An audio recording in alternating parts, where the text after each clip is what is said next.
شامیر میرا اکلوتا بیٹا ہے اور اس کو لے کر میں نے بہت سے خواب دیکھے تھے کہ اس کے دم سے میرے گھر میں رونق ہوگی اور شادی کے بعد اس کی بیوی کو اپنی بیٹی بنا کے رکھوں گی۔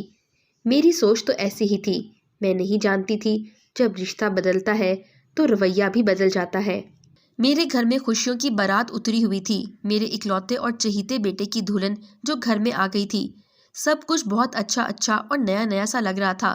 امی خالہ جان کے ہاں دعوت میں کون سا ڈریس پہنوں؟ حریم ہینگ کیے ہوئے 2-3 ڈریسز لیے کچن میں کھڑی تھی۔ بیٹا کوئی سا بھی پہن لو جو مناسب سمجھو، بلکہ ایسا کرو شامیر سے مشورہ کر لو۔ امی انہیں کیا معلوم، آپ ہی بتا دیں، میری تو کچھ بھی سمجھ میں نہیں آ رہا۔ اچھا تم کچن سے باہر چلو، کہاں گرمی میں آ کے کھڑی ہو گئی ہو؟ میں چولہا بند کر کے کچن سے باہر آ گئی۔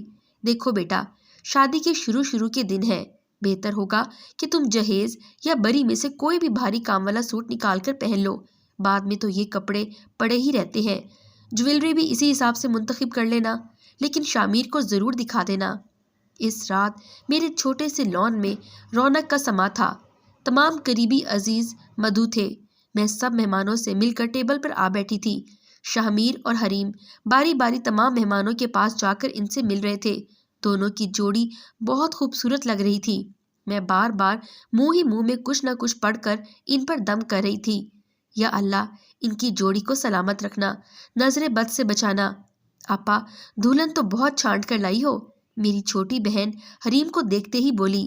دیکھو تو دونوں ساتھ ساتھ چلتے ہوئے کتنے خوبصورت لگ رہے ہیں۔ ہاں اللہ کا احسان ہے، اس نے جوڑی ملائی، میں نے خوشی سے کہا۔ بیٹے اور بہو کے چہروں پر پھیلی ہوئی مسرتوں کے رنگ میرے اندر طمانینت کا احساس جگا رہے تھے۔ سارا منظر بہت مکمل اور خوبصورت تھا، میں اسے نظروں میں سمو لینا چاہتی تھی۔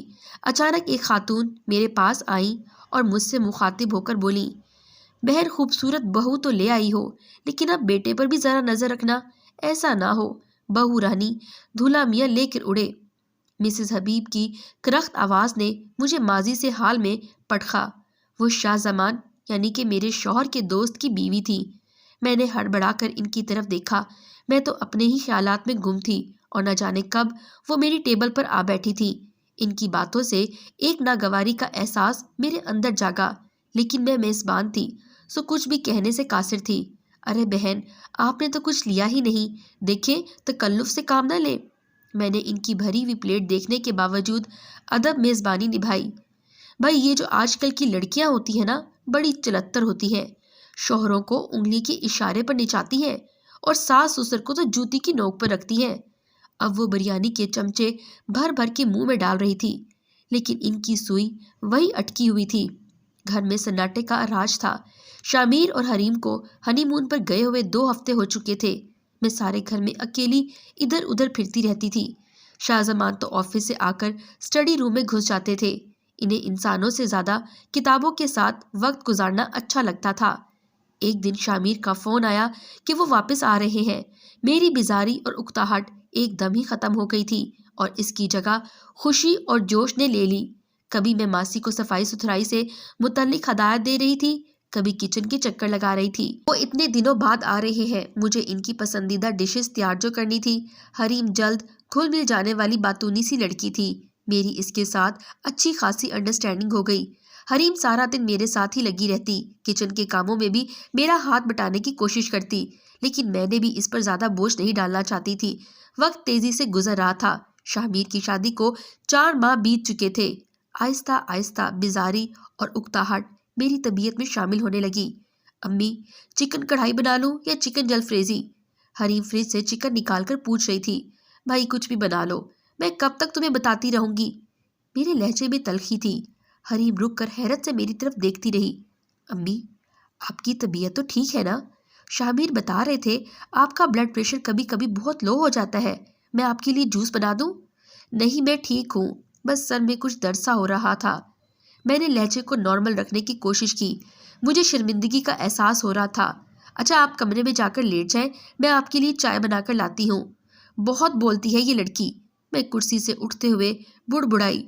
شامیر اور حریم کافی دیر سے شاپنگ کے لیے نکلے ہوئے تھے، اب تو رات سر پر آ گئی تھی۔ میں ٹی وی دیکھ رہی تھی، نیوز چینل پر خبریں ہولناک اور پریشان کن تھی۔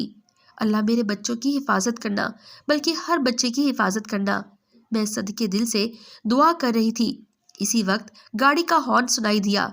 میرا موڈ سخت آف ہو چکا تھا۔ امی ہم آ گئے، بڑی زبردست شاپنگ کی ہے ہم نے، حریم خوشی سے چہکتے ہوئے بتانے لگی۔ بیٹا وقت دیکھا ہے تم نے کیا ہوا ہے؟ خریداری میں ایسا گم ہوئے ہوش ہی نہیں رہا، ماں گھر میں ہلکان ہو رہی ہوگی۔ حریم کو نظر انداز کرتے ہوئے میں شامیر کو ڈانٹنے لگی۔ تمہیں فون کیا تو تمہارا سیل آف جا رہا تھا، اور تمہاری بیگم کو کیا تو رنگ ٹون گھر میں ہی سنائی دینے لگی۔ حد ہوتی ہے غیر ذمہ داری کی۔ میرا غصہ کم نہیں ہو رہا تھا۔ حریم ریفریجریٹر سے بوتل نکالتے نکالتے مجھے چونک کر دیکھنے لگی۔ اس نے پہلی بار مجھے اتنا غصہ کرتے ہوئے دیکھا تھا۔ پتہ ہے نا تمہیں، جب تک گھر نہ آ جاؤ جان حلق میں اٹکی رہتی ہے، اور آج تمہارے ابا بھی گھر پہ نہیں ہے، لیکن تمہیں کیا احساس ہے کہ ماں تنہا تمہارا انتظار میں بھوکھی بیٹھی ہے؟ میری ناراضگی کا سلسلہ جاری تھا۔ امی سوری، ویری سوری۔ شامیر محبت سے مجھے شانوں سے تھام کر صوفے پہ بٹھانے لگا۔ آپ تو جانتی ہی ہیں، ایک تو شاپنگ کرتے ہوئے بالکل بھی وقت کا اندازہ نہیں ہوتا، دوسرا یہ ٹریفک جیم، پورے 1.5 گھنٹے میں واپسی کا سفر طے ہوا ہے، اور یہ کھانا کیوں نہیں کھایا آپ نے اب تک؟ وہ نیچے کارپیٹ پر بیٹھ کر میرے ہولے ہولے گھٹنے دبا رہا تھا۔ اسے میرا غصہ رفع کرنے کا ہنر اچھی طرح آتا تھا۔ کھانا کھانے کے بعد وہ دونوں خوشی خوشی مجھے اپنی شاپنگ دکھانے لگے۔ ابھی تو شادی کو چند مہینے ہی ہوئے ہیں، جہیز اور بری کے ڈھیروں کپڑے ایسے ہی پڑے ہیں۔ تقریباً 7 کاٹن کے اسٹائلش سوٹ تو میں نے بھی بری میں رکھے تھے کہ گھر میں ریشمی کپڑے پہننا مشکل ہوتا ہے، لیکن آج کل کی بیوی کو شوہر کی کمائی لٹا کر ہی چین ملتا ہے۔ میں منہ میں بڑبڑا رہی تھی، لیکن حریم ہنس کر میری یہ بات برداشت کر گئی۔ ایک دن میں نے کچن میں قدم رکھا تو پورا کچن ایک سرے سے دوسرے سرے تک پھیلا پڑا تھا۔ گوشت کا پیکٹ جو غالباً حریم نے پکانے کے لیے نکالا تھا سنک میں پڑا تھا۔ ناشتے کے برتن، مکھن، جیم شیلف پر دھرے تھے۔ حریم لابی میں فون سننے میں مصروف تھی۔ میرا پارا ہائی ہونا شروع ہو گیا۔ یہ کچن کا کیا حال بنا رکھا ہے؟ میں نے ناگواری سے کہا۔ امی، میری دوست کا فون آ گیا تھا، وہ امریکہ گئی ہوئی تھی، شادی میں شریک نہیں ہو سکی، اب واپس آئی ہے تو میری جان ہی نہیں چھوڑ رہی تھی۔ وہ مجھے وضاحت دینے لگی۔ شادی کے بعد لڑکی کو اپنی ذمہ داریوں کا احساس کرنا چاہیے۔ تمہاری دوست کو بھی عقل ہونی چاہیے کہ اب تم میکے میں نہیں سسرال میں ہو۔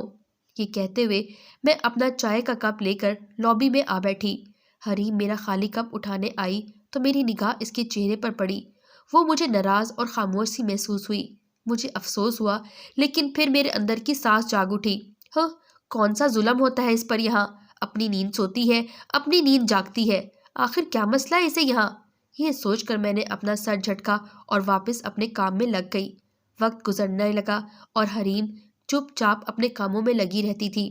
اب تو مجھے شامیر بھی کچھ بجھا بجھا سا نظر آنے لگا تھا۔ اس کی شوخی اور شرارت سنجیدگی میں بدلنے لگی تھی۔ اگلے دن میں نے حریم کو دیر سے اٹھنے پر بری طرح ڈانٹا تھا۔ میری آواز خاصی بلند تھی، حالانکہ یہ بات میرے مزاج کے بالکل خلاف تھی۔ شامیر کی ضروری میٹنگ تھی اور اسے آفس کے لیے دیر ہو رہی تھی۔ شامیر نے ایک لفظ بھی نہیں کہا تھا، صرف ایک نظر مجھ پر ڈالی تھی۔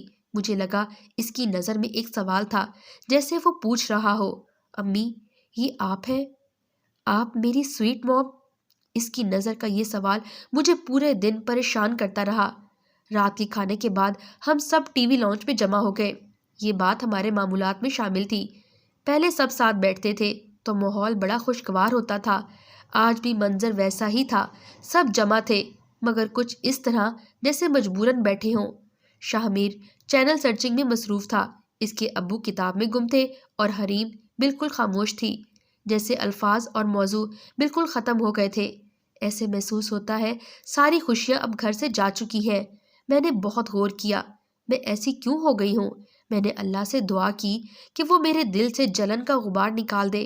آخر میری بہو میری بیٹیوں کی طرح ہے، میں معاشرے کی سوچ میں کیوں ڈھل رہی ہوں؟ اگر میری بیٹی کے ساتھ یہ سلوک کیا جاتا تو میں برداشت نہ کر سکتی۔ یہی سوچتی سوچتی میں سو گئی۔ اس رات کی صبح بڑی خوشگوار تھی۔ میں سو کر اٹھی تو اپنے آپ کو بہت ہلکا محسوس کر رہی تھی۔ میں کمرے سے باہر نکل آئی۔ آج اتوار تھا، بچے ابھی سو رہے تھے۔ میں نے کچن کا رخ کیا۔ آج میں بچوں کو اپنے ہاتھ سے ان کی پسند کا ناشتہ بنا کر کھلاؤں گی۔ میں نے فریج سے تمام چیزیں نکالتے ہوئے سوچا۔ کھٹ پٹ کی آواز سے حریم کی آنکھ کھل گئی تھی اور وہ کچن میں حیران پریشان کھڑی تھی۔ امی، مجھے وقت کا اندازہ نہیں ہوا، آپ بیٹھیے، میں ناشتہ بنا لیتی ہوں۔ نہیں، ایسی کچھ دیر نہیں ہوئی، میں ہی جلدی اٹھ گئی تھی۔ میں نے دونوں ہاتھوں سے اس کا چہرہ تھام کر اس کی پریشانی کو بوسہ دیا۔ اس کی آنکھوں میں ابھرنے والی حیرانگی اور پھر خوشی کی چمک بہت واضح تھی۔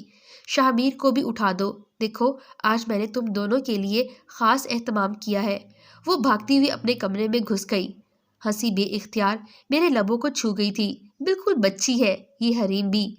واہ واہ واہ، کیا خوشبوئیں اٹھ رہی ہیں کچن سے، میری تو آنکھ ہی ان کی وجہ سے کھلی ہے۔ امی کیا کر رہی ہیں آپ؟ شاہمیر کچن میں آ کھڑا ہوا۔